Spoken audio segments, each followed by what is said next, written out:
Hey, what's up, guys? Today got a little update for you.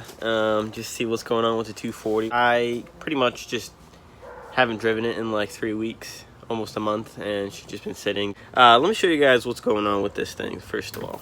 All right, so turns out about maybe a couple weeks ago, I tried to get her, warmed up and started, and the AEM gauge decided to kind of crap out. I'm not sure if the car is actually crapping out or not, but let me show you guys what it's doing. It starts up just fine.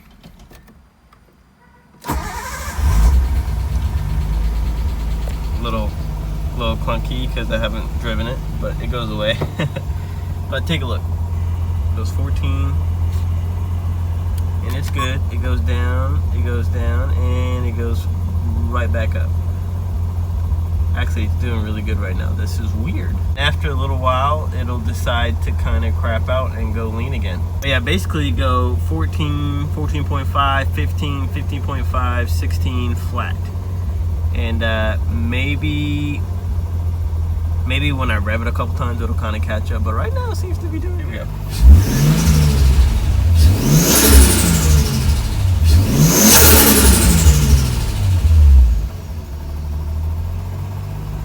What? There we go. It's running a little lean, and it goes flat. Yep. So that's what it's been doing. I don't know why. I guess the gauge works, but it's been wonky because basically I'd have to pretty much like restart it, and then it would kind of read right. It would go 14.5 and then not do it anymore. So it's weird. It wouldn't read anything.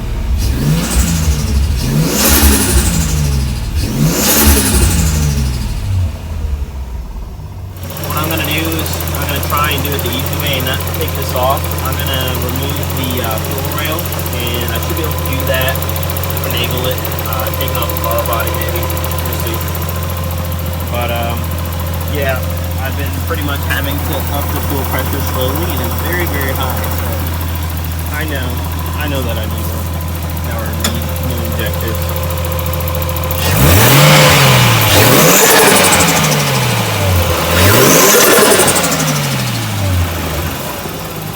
So the cool thing about these injectors are they were 20 bucks a piece because these are KA24E, which is the single cam KA freaking injectors. The KA24E and the RB20 DET shares the injectors. I don't know if that's sad or not, but hey, helps me with my pocket. So these were like 20 bucks each. Sweet. But yeah, I know I've been overdue for them. When we did the swap, they were just so cake. I've never done something like this except on my old STI. So we will see how fun it's gonna be. So the next thing I'm doing is pretty much just unclipping these. Lucky for me, I think these are number ordered. I just took out the second one and said 2 on it. So I think I may be okay. Next one should say 3, 4, 5, and 6. So that should be good. But these little clips come out right here. You just slide them out, then pull the injector plug out. So I'm gonna keep going. Taking this little plug right here off so I can get to that injector. I'm sorry, this one right here. So I can get to that injector. And then I think the last one to get, I already got the one in the back. Last one to get is this pain in the butt one right there. Not sure I'm gonna get the pin out on that one, but I'll figure something out. I lost another one, so 2 casualties on these little clips here. But all the injectors are unplugged. Now I'm probably gonna try and see if I can slide out the fuel rail. You got a bolt here, but that one right there as well. This thing is number 5 injector.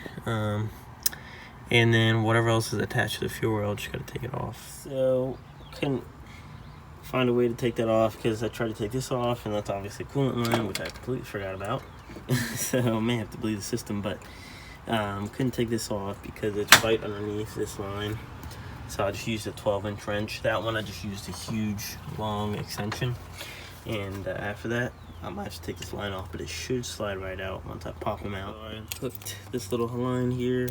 A little bit's gonna spill out, but last thing I gotta do is kind of take this off. I think I'm gonna take that bolt down, take this off so I can free it, and it'd be good to go. Tried to finagle trying to remove the fuel rail, but there's too many lines that I gotta disconnect, coolant lines that I don't want to mess with. So I kind of slid one out already. This is the OEM run right here, but pretty much just popped it out. As far as I know, these were original. Look at how bad they look. Well, they don't look terrible, but here is the new one I got. So this by GB Manufacturing, as you see here. No idea if they're good or not, but they're gonna be better than the OEMs, which are right here. So confirmed they are the right size. Literally the same exact thing, so that's nice, that's comforting. Already came with these little O-rings, everything I need, so I'm just gonna pop it on the fuel rail and let her go. Just pull it out just enough, and then right here, just pop it back in, if I can actually get to it.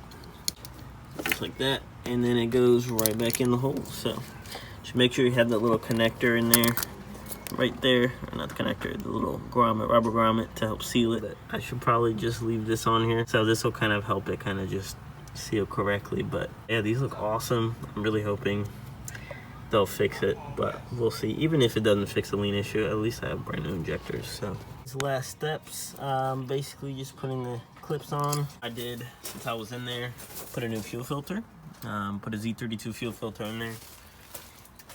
Let's see what else.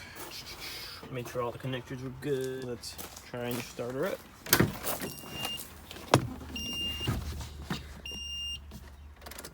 Prime it a couple times.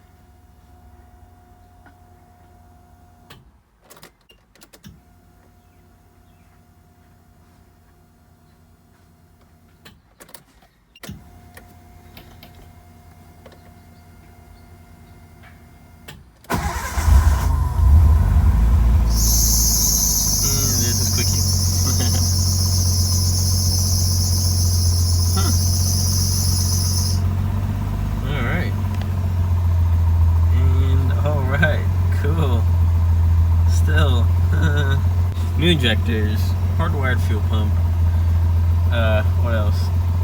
New sensor, so the next thing I can check is the gauge. But let's see what she got. See, it's not breaking up at all, look at that. I don't get it. And the exhaust is popping. I feel like it's dumping fuel right now. Sounds so good in here.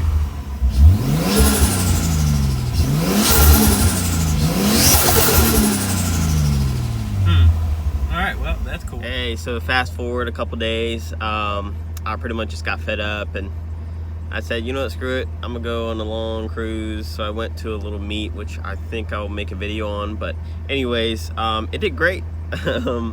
Despite, you know, that I put new gauge pods in, and like, I don't know, there must be a short in the wiring of the air fuel gauge, because it's like pretty good now. It's not freezing, it's not doing anything, and I'm guessing maybe when I put the wiring in, or put the, I guess, the gauge and the gauge pod, it kind of like pushed back the wiring a little bit, so it wouldn't have that short. I don't know, I gotta investigate that, but it's been perfect, phenomenal since. I also re-gapped the plugs. I replaced one spark plug because one of the ceramic pieces were broken off and it actually fell into the cylinder, so that was fun. But after that, pretty much re-gapped, put everything back together, and ran the crap out of it. Said if it's gonna blow up, it's gonna blow up. So did like a first, second, third, and fourth pull, and I guess whatever happened, it's good now because it's running amazing. It's never ran this good. The fuel pressure is set to 45, I think base is 43, so it's perfect. Like I said, it's never ran this good, so I'm pretty excited. But let me show you guys where I have everything set. The air fuel, it's been at 13 since I started it up, and it's working great. No freezing, no nothing. I'll do a quick pull once the car is warmed up to show you guys, but let me show you guys the fuel pressure. Here's fuel pressure. You can see, I think without, I don't know if you can see it, but I take the thing off and set to, okay, so I have to set it to 50, and then it goes down with the back engage our vacuum line on, but yeah, second gear pull here.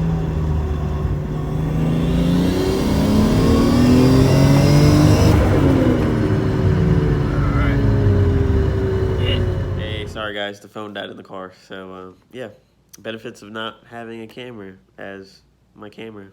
Car's running great. AFR's 10.5 to 11, so I'm happy with that. I'm just gonna leave it the way it is and just drive the crap out of it, see what it does. I guess it doesn't like sitting, and it doesn't like not being driven hard, which is crazy. So I guess that's good. I've got the cruise video coming up. I did sign up for a drift event in a couple weeks, so gonna get the car ready for that. And then I did finally get this wheel installed, my Momo wheel. That only took like 15-20 minutes. I don't know why I waited so long, but all I have to do is figure out how to wire the horn. So that's coming up. But anyways, the injector swap was pretty easy. Like I said, KA24E. I think they were 20 bucks a pop from Rock Auto. So in case you needed that or someone needed to know. But anyways, thanks for watching. Keep sending it, maybe. But yeah, thanks for watching. Appreciate it. Have a good one.